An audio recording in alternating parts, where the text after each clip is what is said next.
लक्ष्मण जी ने सोचा कि मैं तो थोड़ी देर पहले कह चुका हूं कि मैं माता पिता को जानता ही नहीं हूं। थोड़ी देर पहले कहा है ना, गुरु पितु माँ तो ना जान ही कहूं, मैं गुरु जी माता जी पिताजी किसी को नहीं जानता। वो अब इन्होंने कहा माँ से आज्ञा ले आओ तो मैं चला गया। तो ये कहेंगे कि क्यों, तुम तो कह रहे थे माँ को जानता ही नहीं हूं, और चले गए। राम जी ने पूछा माँ से आज्ञा ले आए? तो लक्ष्मण जी ने बड़ा अच्छा उत्तर दिया, प्रभु मैं माँ से आज्ञा लेने नहीं गया था, तो मैं ये पता करने गया था कि मेरी माँ कौन है। पता लग गया? बोले हाँ। कौन है?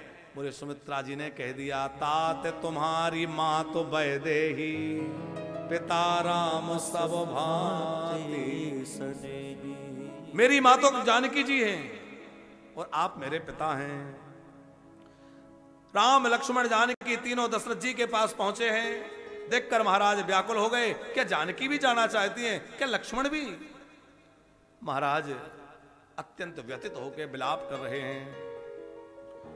बहुत राम को रोकना चाहा। दशरथ जी ने कहा मुझे बंदी बना के कारागृह में डाल दो और अयोध्या का शासन संभाल लो।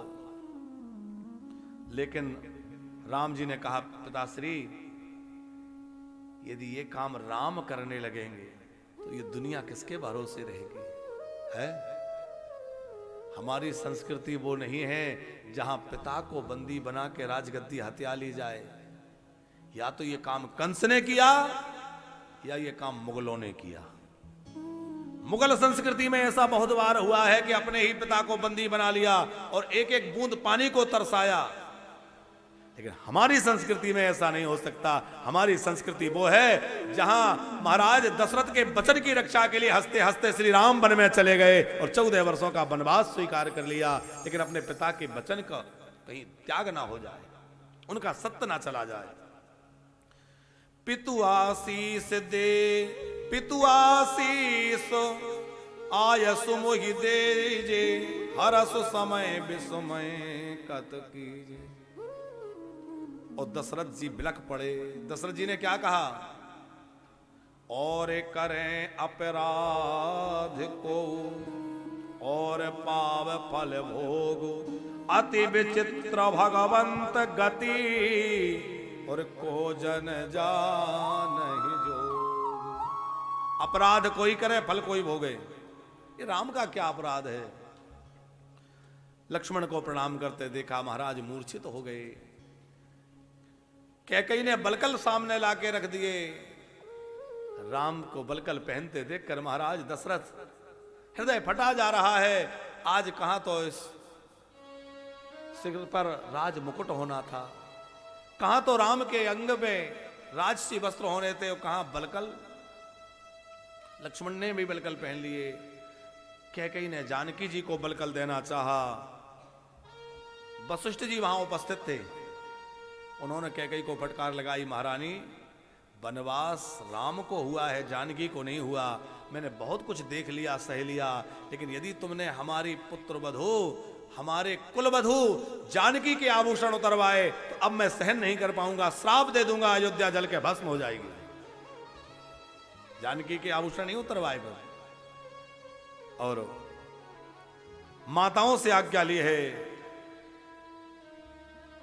गुरु वशिष्ठ की पत्नी अरुणधति, इन्होंने भी कैकेयी को बहुत समझाया, ब्राह्मणियों ने समझाया, तमाम लोगों ने समझाया, महारानी अभी भी अपने वचन को वापस ले लो। पर कैकेयी तो अपने वचन पर अडिग थी। अयोध्या जो अत्यंत सुहावनी है, अत्यंत भयानक लगने लगी। ऐसा लग रहा है मानो काल रात्रि प्रकट हो गई हो, और वहां सब एक दूसरे को यमराज की तरह दिखाई दे रहे हैं। लागति अवध भयावन भारी, मानहो काल राति अंधियारी। सारे नगर नर नारियों को पता चला। सबने कहा जहां राम रहेंगे हम भी वहीं रहेंगे, हम यहां रह के क्या करेंगे? सब नर नारियों ने निश्चय कर लिया कि हम भी राम का पीछा, जैसे लक्ष्मण और जानकी राम जी के पीछे जा रहे हैं, हम लोग भी जाएंगे। क्योंकि जहां राम तहां सबई समाजो, बिन रघुवीर अवध नहीं काजो। अयोध्या में रह के करेंगे क्या? सब राम जी के पीछे हो लिए। राम जी ने सरयू जी को प्रणाम किया, अयोध्या की मिट्टी को प्रणाम किया, अपने नगर को प्रणाम किया और गुरुजनों को प्रणाम करके और वशिष्ठ जी से कहा, गुरुदेव मेरा भरत आए तो आप उसका बहुत ध्यान रखना, मेरे भरत को राजगद्दी पे बिठाओ तो मुझे समाचार भिजवा देना, क्योंकि जिस दिन मेरा भरत राजगद्दी पे बैठेगा उस दिन वन में मैं कंदमूल फलों का आहार ब्राह्मणों को करा के भोजन कराऊंगा, मेरे भरत के राजा बनने के समाचार मुझे भिजवा देना।